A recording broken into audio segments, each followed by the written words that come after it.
sevgiler sevgili takipçilerim. Örgülüm YouTube kanalıma hoş geldiniz. Bu videomda sizlerle birlikte küçük bir anahtarlık çalışması yapacağız. Bakın ekranda gördüğünüz motiflerden mini minnacık motiflerden oluşturacağım. Anahtarlık çalışmasını detaylı bir şekilde paylaşacağım. Sizlerle birlikte yapmış olacağız. Bunun için 220 numara tığ kullandım. Amigurumi iplerini tercih ettim. Makrome ipleri olacak arkadaşlar. Koton tarzı ipleri, tüysüz ipleri tercih ederseniz modeliniz daha şık duracaktır. Bunun için bir anahtarlık zincirine, halkasına ihtiyacım olacak. Bir tane de tam bu ortasına tutturacağım düğmeye ihtiyacım olacak. Bu düğmeye dikmek için de şöyle elimde bir dikiş ipim olsun. Şimdi dilerseniz başlayalım.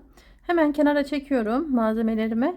Başlamadan önce de küçük bir hatırlatma yapmak istiyorum. Şu an beni izleyen arkadaşlar, abone değilseniz kanalıma lütfen abone olmayı unutmayın. Başlangıç olarak bakın burada beyaz 3 renk kullanacağım. Beyaz, sarı ve açık sarı arkadaşlar. Bu şekilde renklerim mevcut. Tek renk de yapabilirsiniz ama böyle rengarenk yaparsanız daha hoş duracaktır. Hemen elime İlk önce beyaz kısmını oluşturacağım. Sonra ikinci sıra, sonra 3 zaten 3 sıradan oluşuyor. Şimdi bakın şöyle bir sihirli halka yaparak halkamın içerisine girdim. Burada 2 tane zincir çektim. 2 zincirimden sonra halkamın içerisine bakın ilmeğimi aldım. Halkamın içerisine geçerek burada 2 ile trabzan oluşturdum. 2 defa da çektim. Araya 2 tane zincir çekiyorum. Tekrar ilmeğimi aldım. Halkanın içerisine geçerek burada tekrardan ikisini bir aldım, ikisini bir aldım. Tekrar ilmek aldım tığıma. İkisini bir aldım, ikisini bir aldım. İkişerde olacak şekilde ikili trabzan grupları oluşturacağız. Bu şekilde bakın. Üçüncü grubumu oluşturdum bu şekilde. 1 2 3. 1 2 zincir çektim.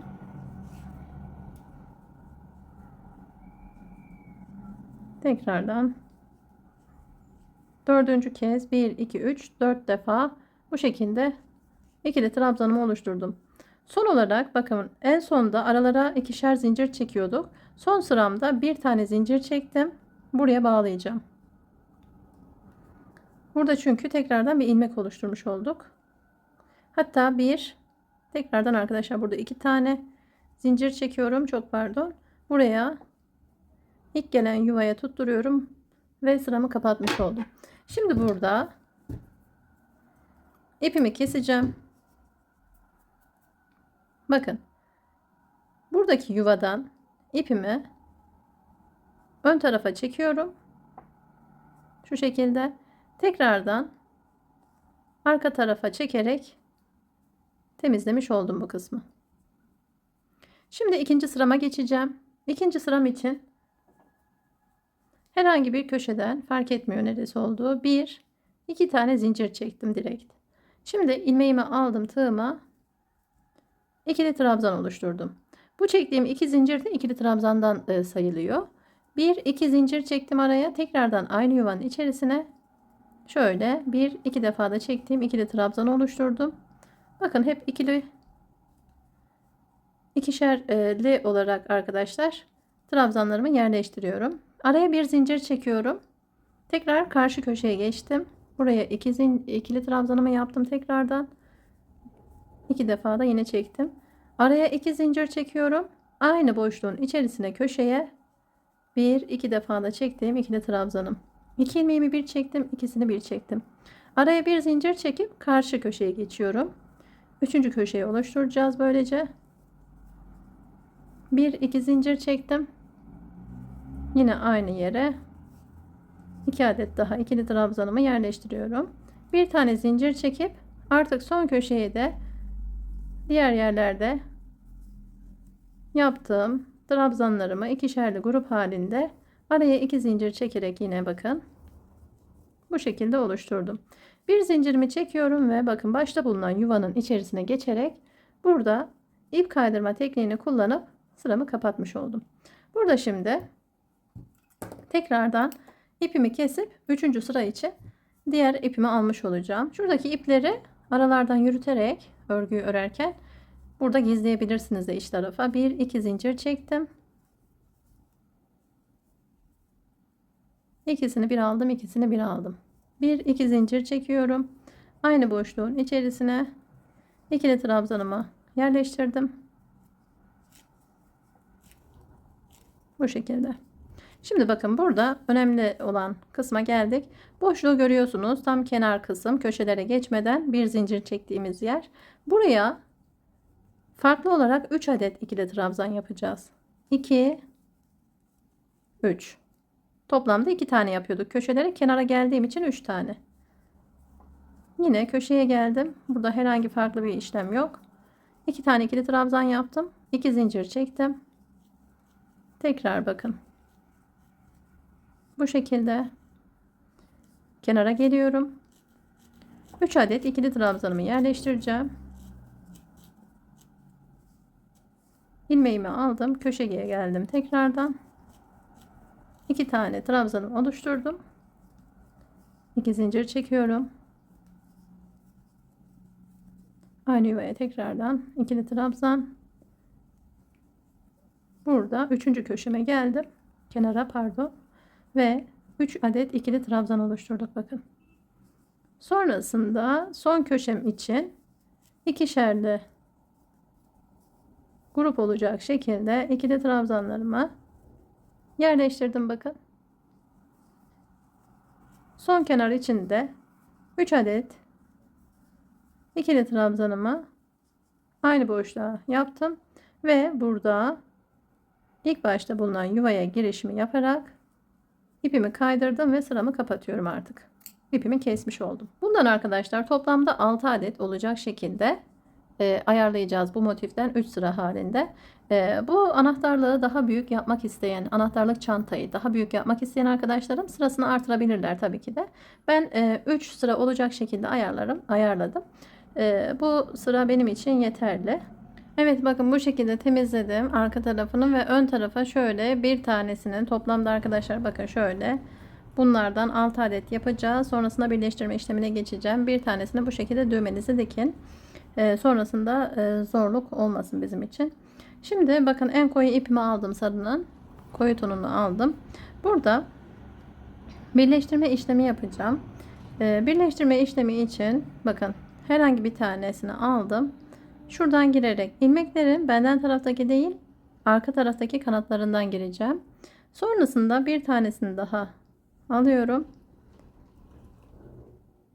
Bakın. Bu iki tane çektiğim kenardaki zinciri birincisine şu şekilde girdim. Buradan da yine girdim.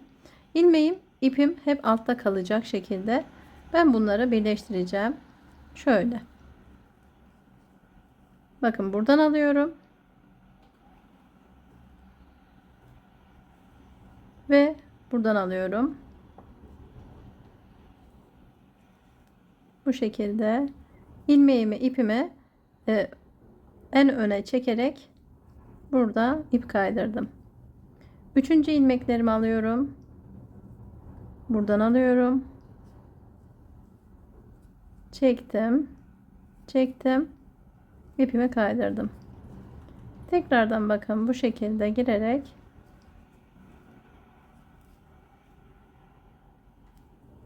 her iki taraftan da buradan geçtim. Buradan geçiyorum. Buradan giriyorum.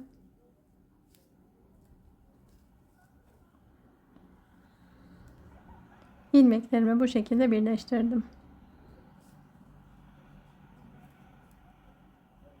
Bakın burada ilk ilmeğimi birleştiriyorum.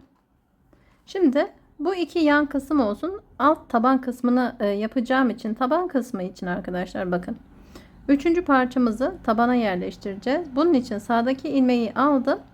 Hemen bakın burada hangisini kullandım? Şöyle hemen göstereceğim. Burada zincirimin ikincisini bakın. İlk parçayı şu şekilde birinci zincirden gideceğim. Bütün parçalardan bu 3 parçadan da yine bakın. Sonrasında bu bir taban parçamızın Birinci zincirinden geçiyorum. Ve buradaki öndeki parçamızın birinci zincirinden geçtim. Bakın ipim arka tarafta. Bu 3 tane ilmeğimizi şöyle ipimi üst tarafa taşıyarak ipimi kaydırdım ve birleştirmiş oldum böylelikle. Şimdi sola gitmem gerekiyor. Birleştirme işlemini tamamladım. Trabzanların tepesindeki yuvalara sol tarafa gideceğim. Buradan aldım. Buradan aldım. İlmeklerimi yukarıya taşıyıp birleştirdim. Şimdi şöyle de yapabilirsiniz. Bakın. Buradan alıyorum. Buradan alıyorum. İkisini bir birleştirdim. Şu çektiğim iki zincirin ilkinden hemen geçiyorum. Buradan geçtim. Bu parçamı aldım. Hemen ilk zincirinden hemen bakın şuradan geçerek aldım ve buradaki parçama da tekrardan bakın, eğer ipiniz kaydıysa, kaydırma yaptıysanız hiç sökmeyin, hemen tekrar aynı yuvaya batın. Şu an benim bir tane kaymış, hiç sıkıntı değil. Aynı parçaya batın, aynı noktaya batın, tekrardan yukarıya çıkartabilirsiniz ilmeğinizi. Özellikle kaydırmamaya dikkat edin. Burada çok sorun teşkil etmeyecek. O yüzden tekrardan devam ediyorum ben burada. Hemen bakın şu kısma hep sola doğru gidiyorum. Buradan aldım. Buradan aldım. Birleştiriyorum.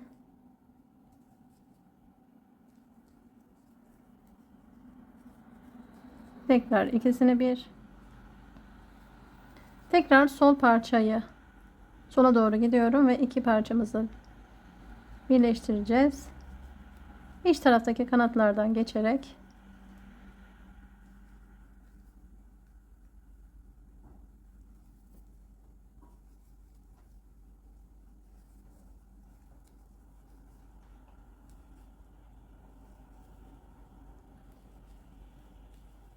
bu şekilde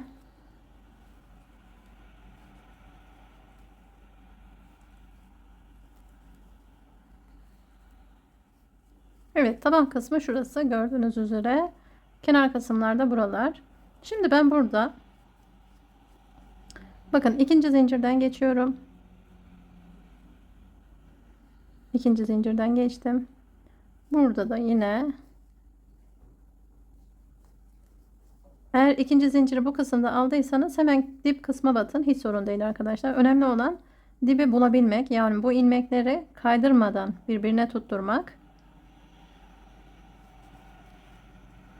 Dediğim gibi köşelerde birleştirirken birinci zincire birinci zincir, ikinci zincire ikinci zinciri tutturmuş olacaksınız. Evet, bakın şimdi taban kısmını birleştirdik dört tarafında. Şimdi yukarıya doğru çıkıyorum. Şimdi bakıyorum tekrardan. Her iki tarafı da birleştirdim. İlk baştaki zincirlere geldim. Burayı ve burayı birleştiriyorum. Evet, şimdi ikinci zincire geldim. Bu ikinci zincirde diğer parçamı da alarak arkadaşlar kapak kısmını oluşturacağım. Burada hemen bakın ilk zincirden geçerek buradan da ilk zincirden giriyorum.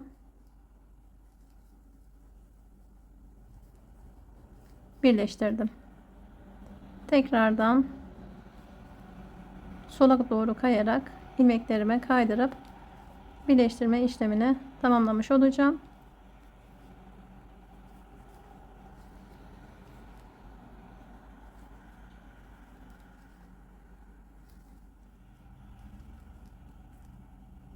Evet, son trabzan yuvasının köşedekini alıyorum. Yine buradan da aynı şekilde birleştirmemi yaptım. Bakın burası kapak kısmı. Şu şekilde olacak. Şöyle düşünün. Buradan devam edelim.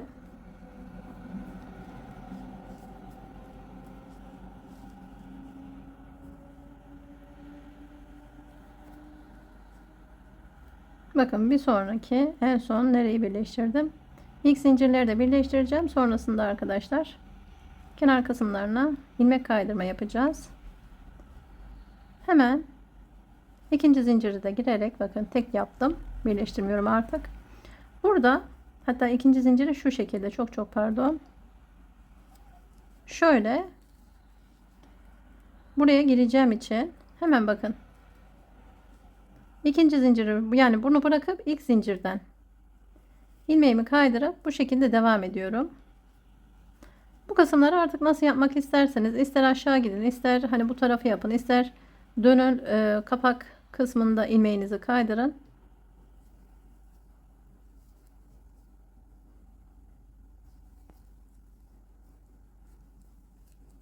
Evet bakın. Bu kısımda ilk zinciri tekrar aldım. Ve buradan da yine şu ilk zincir arkadaşlar. Geridekileri alıyorum. İpimi kaydırarak aynı şekilde devam edeceğim.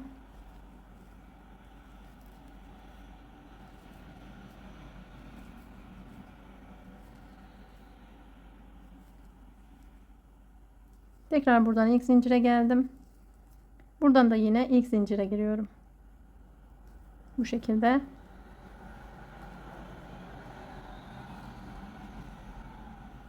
İpimi kaydırmaya devam ediyorum.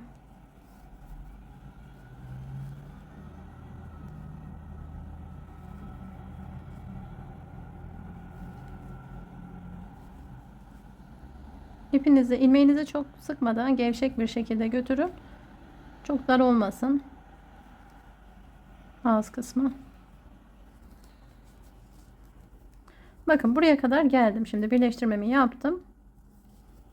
Burada tekrar bakın tam şu orta noktaya gireceğim ki burada bir bütünlük oluşsun. Şöyle ipimi kaydırdım. Sonrasında şu bıraktığım ikinci zincirin içerisine girerek yukarıya doğru çıkacağım.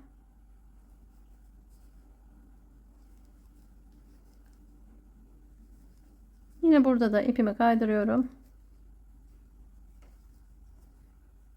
Kapak kısmını şu an yapıyoruz arkadaşlar.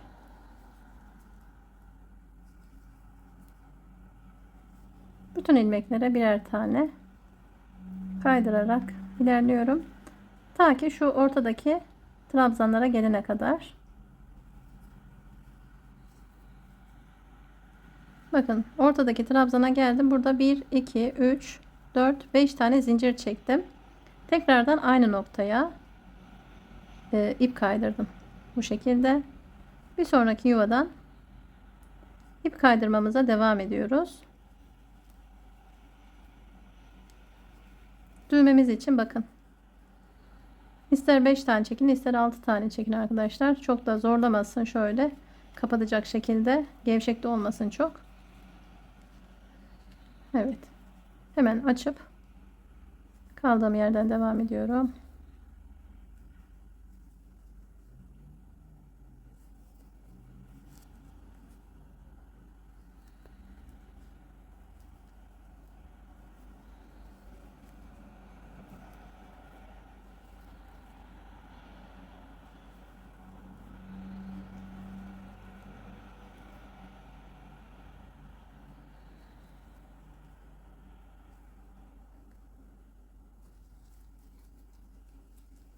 Evet bakın tekrardan orta noktadan bu kısma girerek şöyle bir tane ip kaydırmış oldum. Şimdi arkadaşlar bakın burası boş, hemen aşağı inelim. Şöyle ipimi kaydıracak şekilde, hani burayı tamamlayacak şekilde şöyle ipimi bu aradan çekeceğim. Sonrasında zaten keseceğiz. Buradan ilk zincirlere girerek bakın iç kısımlardan ilmeklerimi aldım.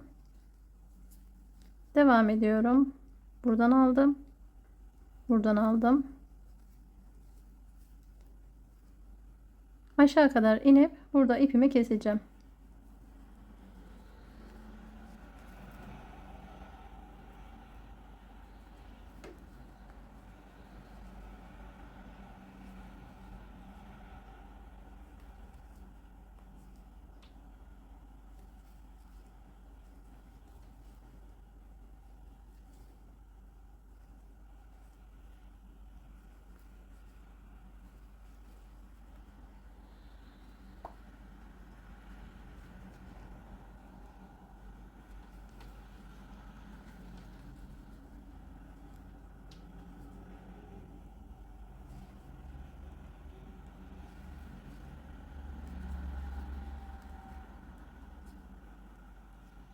Evet, en son köşedeki ilmekleri de birleştiriyorum. Burada girmesi biraz zor oluyor ama en sonunda yapmış oluyoruz. Evet, buradan ipimi artık çekiyorum.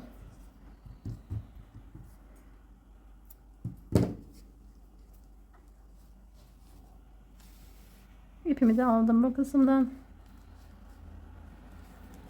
Burada bakın ipim bu kısımda kaldı. Hemen şurada tam orta noktaya girerek buradan ipimi arkaya çekiyorum. Tekrardan şuradan ön kısmı alacağım.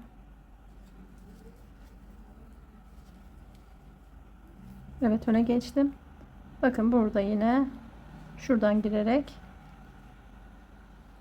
burada bir ilmek var gibi görüntü verdik.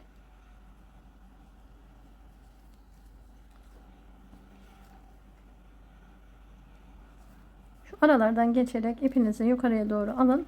Sonrasında arkaya çekin.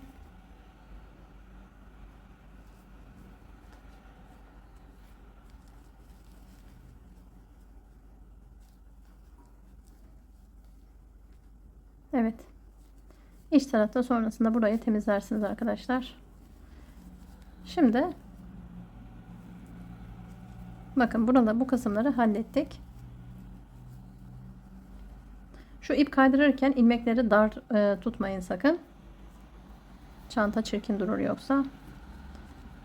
Devam ediyorum. Bakın. Burayı birleştirirken buradaki orta noktadan tam girerek buradan girdim. Buradan giriyorum. Ve tekrar buradan girdim.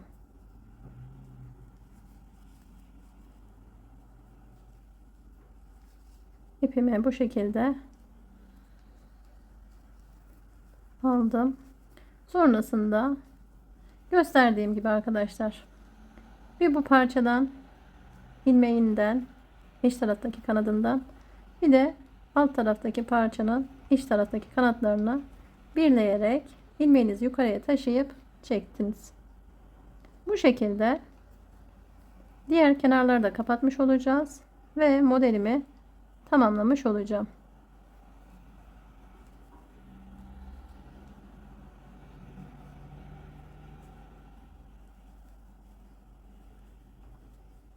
Evet, gayet anlaşılır.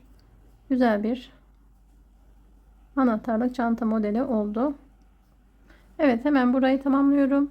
Bakın bitmiş halini farklı rengiyle göstereceğim sizlere. Şu an bunu tamamlamak istemiyorum. Teknik bu şekilde. Dediğim gibi bakın burada hafif ben ilmekleri sıktım yaparken. İlmeklerinizi gevşek bırakarak, önemli olan burada birleştirme işlemini tamamlamak. Son aşamada arkadaşlar. Bakın anahtarlarınızı da yine şu şekilde halkınızı yerleştirin. Bakın bitmişi tam da bu şekilde. Çok şık, çok da güzel duruyor. Ayrıntısıyla, bütün detayıyla hiç örgü bilmeyen arkadaşlarımın da yapabileceği çok şirin, minik bir çanta anahtarlık oldu. Evet arkadaşlar, bu şekilde videomu tamamlamış oldum. Videomun sonuna geldim. Bir sonraki videoda yepyeni tasarımlarda görüşmek dileğiyle. Kendinize iyi bakın. Hoşça kalın.